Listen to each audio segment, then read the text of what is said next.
Ինչ իշխանություն։ 2017 թվականին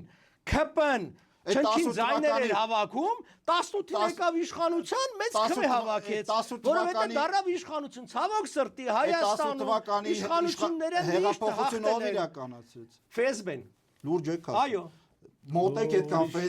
փաստորեն մոտ եք այդքան ՖՍԲ-ը, ճիշտ է, որ ասում են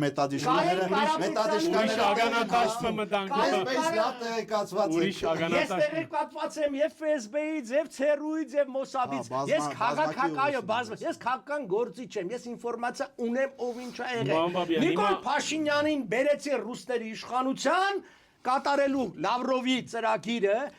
այո, որտեղ պետք էր դեմոնիզացնել եւ շարը գցել հայրիրա, որտեվ եթե իրենց մարդիկ լինեին իշխանության եւ Ղարաբաղը տրվեր, այդ դեպքում պատասխանատվությունը ռուսների վզին պետք է տրվեր։ Այսինքն նշանակում է ռուսներն են, հա, բան արել։ Իհարկե ռուսներն են տվել Ղարաբաղի հարցը։ Իհարկե ռուսներն են տվել Նիկոլի ձեռքերով։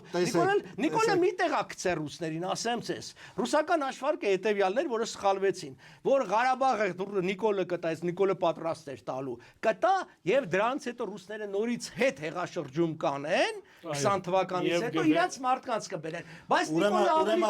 100,000 ֆիքսենք 100,000-ավոր մարդկանց պայքարը Պարոն Պապյանը համարում է ՖՍԲ-ի պայքար, ու այդ 100,000-ավոր մարդկանց ըստ էության բանի մեջ անվանում է ՖՍԲ-շնիկներ, որոնք եկան Նիկոլ Փաշինյանին բերեցին։ Նիկոլ Փաշինյանը վարպետորեն Նիկոլ Փաշինյանը մանիպուլացվեց